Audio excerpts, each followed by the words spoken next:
When the Kings move from LA to a secluded small town, 15-year-old Xander is beyond disappointed. He and his friends love to create amateur films, but the tiny town of Pinedale is the last place a movie buff and a feature filmmaker wants to land. But he, David, and Toria are captivated by the many rooms of the old Victorian fixer-upper they moved into, as well as the heavy woods surrounding the house. They soon discover there's something odd about the house. Sounds come from the wrong directions.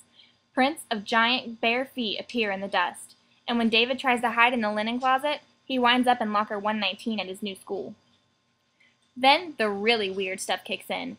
They find a hidden hallway with portals leading to far-off places and long-ago times.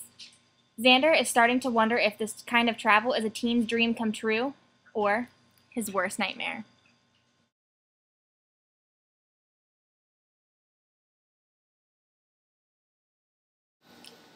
Hey guys, this is Jessica with Chapter Chicks, and I have a book review for you today. It is over House of Dark Shadows. This book is by Robert Liparulo. I think that's how you say that. I could not tell you for sure. Robert Liparulo. This book was released May 6th, 2008 by Thomas Nelson Publishers. It is the first book in the Dreamhouse Kings series. I think there's like 4 or 5 of them. Let me see. Yeah, there's about 5 or 6 actually. And it has 286 pages. Now, this book got a 98 out of 100, which is an A+. It was really, really good. First of all, it starts off with an awesome prologue. Like, you know, it's a couple pages long, maybe like 4 pages, and it is awesome. Like, it's not like one of those, like, Twilight prologues. Not that I have any problem with those, where they just kind of, like, pick a point, a couple paragraphs from right down here in the most exciting part, and then puts that in the beginning to get you going. No, it's set 30 years before the rest of the book is set, and it really, really, really draws you in and makes you want to find out what's going on. Then, Clary.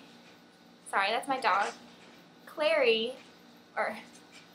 And then it goes right into getting to know the characters. It's not one of those books where it just goes straight into action, and it's kind of like, really, like, interesting stuff doesn't just happen, like, automatically. So it does a really good job of setting up the story and getting to know the characters so you actually feel what they're going through. And then it goes crazy. Like, all kinds of weird stuff happens. A couple of the examples are on the back. I'll go ahead and say one, just because it's already on the back. He finds out that the linen closet in this house somehow transports them into locker 119 of the school, which is pretty cool. It's pretty interesting. But yeah, so it's supposed to be like kind of like a creepy, eerie story, and it really is. Like, I was kind of like nervous to read it at night right before I went to bed because I didn't want to like get scared, because I'm already really scared anyways. At night, I'm kind of a chicken. My night light's on back there, and so yeah. But I went to my boyfriend's house and I finished the entire thing, and it was really, really good. I even made him read the prologue just so he could tell me if it was awesome or not, because I totally thought it was. But yeah, like I said, it got a 98 out of 100, which is an A+ on my rating scale, and it's definitely worth picking up. I cannot wait to go out and get the second one. And the second one is Watcher in the Woods. I don't know if you can see it. There it is.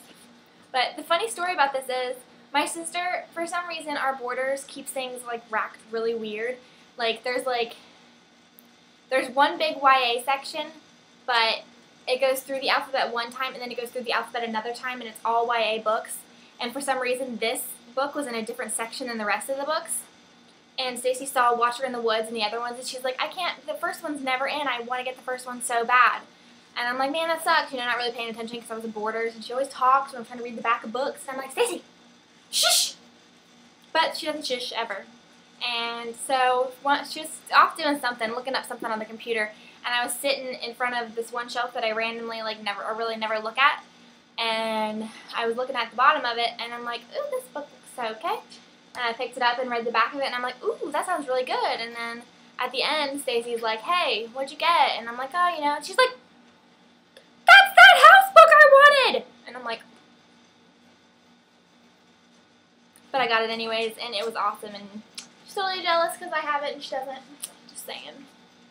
But, yeah, like I said, this book gets an A+. It's really, really good, and you should definitely check it out.